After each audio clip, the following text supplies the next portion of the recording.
欢迎大家来到东方译文频道。影片制作艰辛，请大家抬手点赞订阅，支持我们做更好的节目。水库、湖泊这些巨大水面附近是很危险的地方，不仅因为水深暗涌，还因为这些地方可能藏着一些不为人知的东西。今天我要跟大家分享一篇观众投稿，这是一个发生在水库边的恐怖经历。那天晚上我加班到很晚，离开公司的时候已经是10点多了。我骑上摩托车，像一道闪电般冲向家的方向。我家离公司有半个小时的路程，中途要经过一个巨大的水库。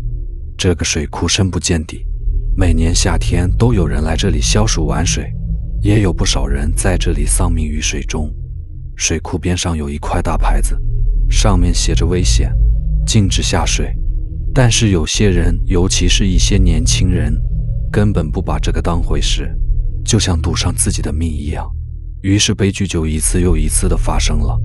这也许是命运的安排，有些人就是注定要死的不明不白，这也是无法改变的事实，非人力所能扭转。我不想多想这些可怕的事情，我只想快点回到温暖的家里。我骑着摩托车很快就拐到了水库的堤坝上，但是就在这时，奇怪的事情发生了。原本炎热难耐的气温突然降低了，就像冬天一样冷飕飕的。我浑身打起了颤抖，脚下的摩托车也变得缓慢。我抬头看了看天空，吓得我差点掉下摩托车。只见水库上方的一片天空黑乎乎的，像是被墨汁染过一样。那黑色的东西似乎是云彩，但又不像。在那层黑色的下面，密密麻麻地聚集了无数只巨大的乌鸦，在空中盘旋飞翔，嘴里发出尖锐刺耳的叫声，让人听了毛骨悚然。我感到非常惊讶和恐惧。今天晚上到底怎么了？为什么会出现这样异常的天象？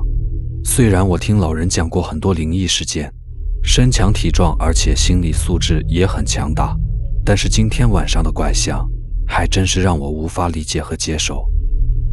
难道又要发生什么事情吗？我得赶紧骑车离开这个诡异的地方。心里想着，油门便加大了力度，但是很奇怪，脚下的摩托车突然变得像有1000斤重一样，无论我怎么使劲儿都没有办法加速。紧张和恐惧让我汗流浃背，冷汗滴滴答答地流下来。四周空无一人，只有我一个人在这个诡异的地方孤苦伶仃。我不停地观察着这个巨大的水库，总害怕会从水里冒出什么东西来把我拉进去。我不停地小声念佛，阿弥陀佛，求求你让我平平安安地离开这里。可就在我念佛的时候，突然之间，我最害怕的事情发生了。只见水库中央原本平静的水面突然升起了一层厚厚的白雾，随即有一种很奇怪的声音从水底传来，咕嘟咕嘟的，像是有什么东西在沸腾一样。那水也渐渐地变了颜色，开始是发浑，后来开始变红，越来越红，最后水面中间居然变成了鲜血一般的颜色，而且血红的水开始沸腾，就像油锅里的油煮沸一样上下翻滚着。再看原先在天空中聚集着的成千上万的乌鸦，像商量好的一样，突然间集体向那沸腾着的水面俯冲下去，前仆后继，源源不断，尖锐的惨叫声响成一片，此起彼伏，让人听了心惊肉跳，毛骨悚然。我呆若木鸡，扑通一声摔下摩托车。我忍住疼痛，爬起来推住车，战战兢兢地往前挪动。可这还不算完，更恐怖的事还在后面。等那成千上万的乌鸦被血红色的水吞噬后，突然一声巨响，一股巨大的水柱冲天而起，那水柱大约有3丈多高。随即一阵狂风刮过，整个水库里的水开始翻江倒海似的涌动起来。水柱过后，我在观瞧，蓦然发现水库中央的水面上突然多了一个东西，确切地说，那是个人，至少是个人形的东西。虽然离得不是很远，但那个人的周围似乎有一层薄雾笼罩住，五官面目朦朦胧胧，看不清楚，只是依稀感觉到那是一个女性。尽管看不清她的眼睛，但我却分明感到她的眼睛向我看来。只见那个女人如同站立在镜面上一样，在水面上行走，如履平地。她身穿一件红色的长裙，头上披着一头长长的黑发，随风飘扬。对于突然出现的这个怪女人，我心下甚是惊恐。我推住摩托车紧走，那女人并没有动，只是随着我的走动慢慢转身朝向我，始终朝向我的方向。我停下来，她居然也停下来了。无论怎样，她始终与我保持住看向我的状态。我感觉自己像一只落入虎口的羔羊，显得是那样的无助。我一咬牙，猛地飞身跨上摩托车，拼命拧油门。我只想尽快离开这该死的水库，快点回家去。可是无论我怎么给油怎么气，我却始终没能离开这水库的大坝。我抬手一看表，天啊，都午夜0点了，我却还在围住水库转圈。可我明明走的是回家的方向啊！可是我的家呢？我回家的路哪里去了？这个水库我走了不下千百次，而今天我却迷路了。这不能不让我感到极度的震惊。再看那水中的女人还在紧紧地盯住我，好像随时都要准备把我拖下水去。我不知道这个怪东西究竟要等到什么时候才向我下手。我随时都会成为他手里的猎物，也许下1分钟、下1秒，或者明天早上，我就要和那些乌鸦的尸体一起浮在水面上了。想到这里，一种极强的绝望感袭遍了我的全身。正在胡思乱想时，水面上的雾气逐渐弥漫到了我的四周。随着浓雾的靠近，我居然逐渐感觉到一种平静、释然，那种从内心涌出的安详感觉。浓雾虽然绵密，但是很奇怪的是，我能清晰地看到那个女人了，就像那画面是从我脑中浮现，而非眼睛看到的。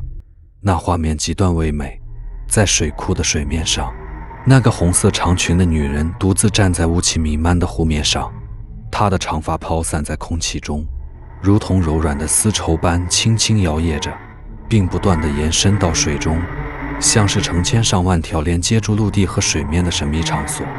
她的身影在迷雾中显得格外幽静，美丽的脸庞透露出一丝神秘的气息。这位女子的白皙肌肤在月色中焕发出光芒，仿佛是在呼应住湖面上微光的映照。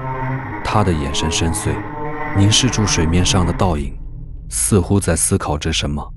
她的嘴唇微微张开，似乎轻轻地呢喃住什么，但是随住风的流转，声音被轻轻地吹散在空气中，让人感到一股神秘的氛围。在湖畔旁边，一排高大的树木伸展着枝叶，宛如一群守护者，保护着这位女子。她的长发也像是这些树木的一部分，从岸边爬上来，延伸上来，如同无数条生命力旺盛的藤蔓，不断地往前延伸着。整个场景充满住一种神秘而又诡异的氛围，仿佛这位女子是水中的女神，守护住这片风景的美丽和宁静。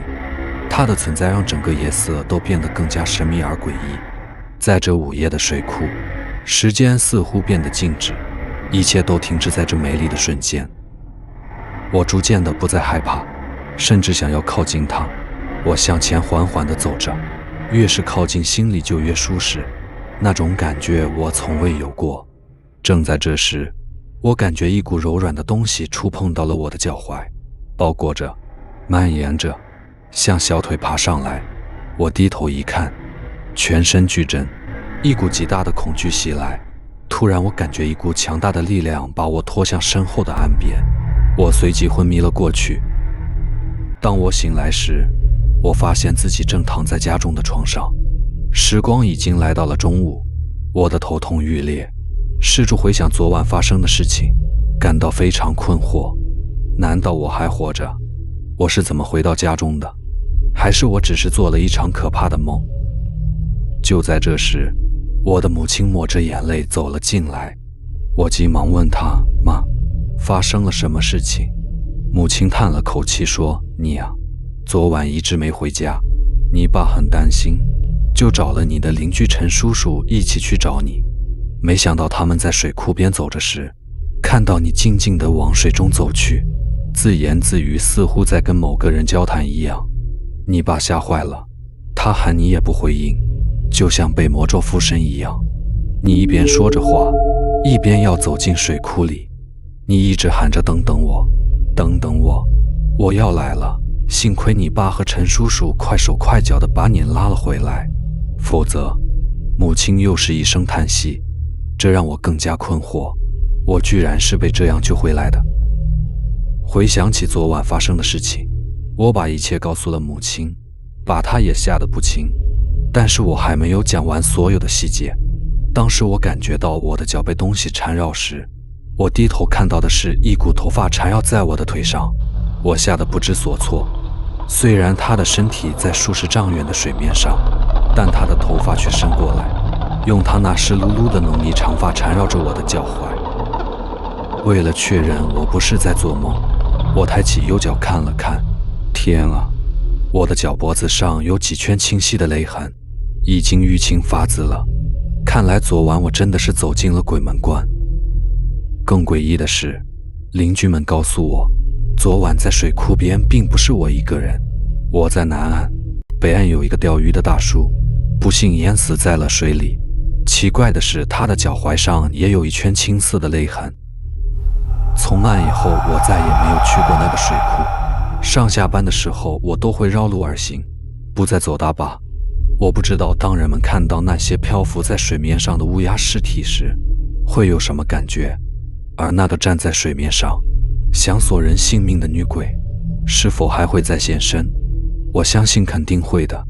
也许某个倒霉的人会遇到跟我一样的经历，但他是否能像我一样大难不死，那就全看天命了。接下来会是谁成为那个倒霉鬼呢？本集已经播放完毕，谢谢大家收看收听。节目制作不易，新频道经营困难，恳请大家点赞、订阅和支持。